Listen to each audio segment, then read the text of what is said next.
भगवद गीता में भगवान श्री कृष्ण कहते हैं, मन का बेचैन होना उसका स्वभाव है। हमारे मन को लगता है कि अगर वह अलग अलग बातों के बारे में सोचता रहेगा तो हमें आने वाली हर मुश्किल और मुसीबत से बचा लेगा। पर ऐसा होता नहीं है। हम अपने जीवन का काफी अधिक समय सोच विचार करके परेशान होने में निकाल देते हैं। भगवान श्री कृष्ण कहते हैं कि मन का यह स्वभाव बदलना मुश्किल जरूर है, असंभव नहीं।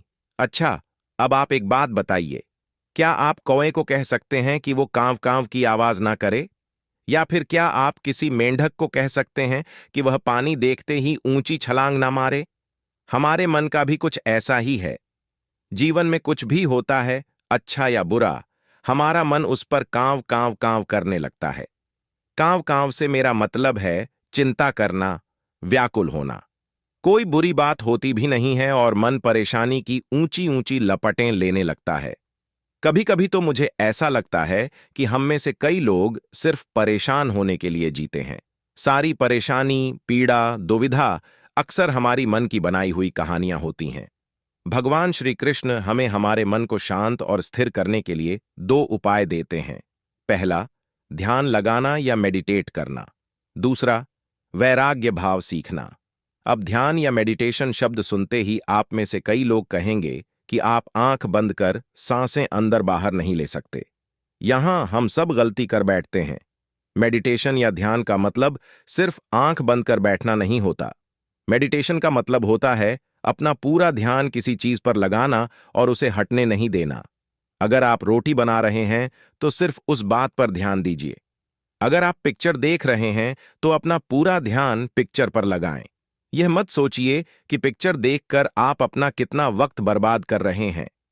जब आप जीवन के हर छोटे बड़े काम को पूरे ध्यान से करते हैं तो आपका जीवन ही एक मेडिटेशन बन जाता है। ऐसे जीवन में शांति, स्थिरता, साहस और सफलता का होना अनिवार्य है। वैराग्य भाव, दूसरा उपाय। वैराग्य का अर्थ यह नहीं कि आप सब कुछ छोड़कर जंगल में जाकर बैठ जाएं। वैराग्य का सच्चा अर्थ है कि आप जो काम कर रहे हैं उसका क्या नतीजा या रिजल्ट निकलेगा उसकी चिंता ना करें। जैसे अगर आपने कोई इंटरव्यू दिया, आप यह कर सकते हैं कि पूरे मन से तैयारी करें और अपना बेस्ट देकर आ जाएं। वह नौकरी मिलना या ना मिलना आपके हाथ में नहीं है। इस नतीजे के पीछे अलग अलग चीजें हैं जो आपके बिल्कुल कंट्रोल में नहीं। तो जिस चीज के बारे में आप कुछ कर नहीं सकते उसके बारे में चिंता भी ना करें। यही वैराग्य का सच्चा मतलब होता है। और यही है भगवान श्री कृष्ण का दूसरा उपाय मन को चिंता की लपटों से बचाने का।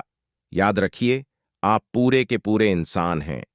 समझदारी, संयम और कुशलता से भरे इंसान।